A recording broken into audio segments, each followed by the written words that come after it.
and on to Manchester City. Tyler Dibbling is linked to the move to City for £100 million. Feels like maybe a bit of a high valuation. What did you make of that? Yeah, just a bit. £100 million. Wow. I know it's a going rate these days for top young players, and Tyler Devlin is a top young player. He's probably been the one shining light for Southampton in a real disappointing season on the south coast. But £100 million, I think, is pushing it a bit, in my opinion. He's a very good player with huge potential, who I think is only going to get better and better. But he's under contract at Southampton until 2027, and there's been no sign of agreeing a new deal. So I don't see how Southampton can command £100 million fee for his services, especially due to his contract. Tottenham showed a bit of interest in Dibbling in January, and I think they were quoted around the 50 to £60 million mark for him, which they felt then was too excessive. So his price tag, surely with less time on his contract, would even come down in that respect. Tottenham are still around it. As you said, Manchester City have been linked as well. But the player himself, he's still got a long way to go for me to be thinking that he's a £100 million player. He's only scored 4 goals and has 3 assists in 31 appearances in all competitions this season. Although he is in a struggling team, he does stand out, but I don't think his price tag is value at £100 million right now. I think if Southampton obviously will be expecting offers for the England under 21 international in the summer, I think around the 50 to £60 million mark would be more realistic. And I think with the player no closer to signing a new contract and obviously probably being keen to staying in the Premier League, it's an offer that Southampton would find hard to turn down. And is there any world in which Pep Guardiola could convince Pedri to leave Barcelona for Manchester City this summer? No chance, I don't think.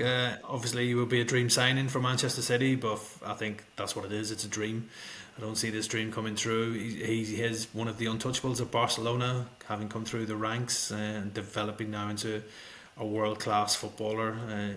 He's possibly on the cusp of winning the treble with Barcelona, top of La Liga in the Champions League and in the final of the Copa del Rey. So, look, I'm sure every top elite club in Europe would love to sign somebody like Pedri, but Barcelona won't be selling them despite their financial issues. I think they'll be more willing to sell other players rather than Pedri. But yeah, we shouldn't be surprised that Man City, Pep Guardiola would be interested in the Spain international. But he's going to be the man that Barcelona probably build their side around him in Lamine Yamal. He's under a long-term contract until 2030, so he only signed a new 5-year deal in January with the Catalan club as well. He's happy at Barcelona.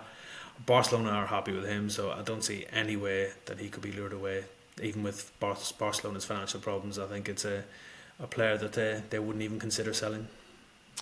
And we know Manchester City are looking at a lot of young talent to rebuild this squad. We saw what they did in January. Hugo Larsson has burst onto the scene this year in the Bundesliga. Would he fit into that midfield next year? He's a good young player, Larsson. As you said, he has done very well for Eintracht Frankfurt this season. Still only 20. He's got 6 goals in all competitions for them. So obviously Manchester City will be aware of Larsson, because I'm sure their scouts probably watched him when they were tracking Omar Marmoush before his January move at the Etihad. So I'm sure Larsson is somebody that's on their radar. He's also been linked with the likes of Arsenal and Liverpool, so that just shows how well he has done at Eintracht Frankfurt. The German club, not an easy club to deal with. They are tough negotiators. They got top dollar for Marmoush during the January transfer window. They won't want to lose Hugo Larsson in the summer as well. I think he's under a contract at the German club until 2029, so he won't be cheap. I'd imagine he'd be around the 45 to £50 million mark to even consider selling him. But right now, I think Frankfurt want to keep hold of him. They're not in need of the money, having banked that money from the Marmoush deal as well. So be interesting to see what Larsson does against Spurs in these upcoming Europa League quarterfinals. That'll be a good test to see him in action against Premier League opposition as well. So I'm sure the interested clubs in Larsson will be keeping close tabs on him during that game.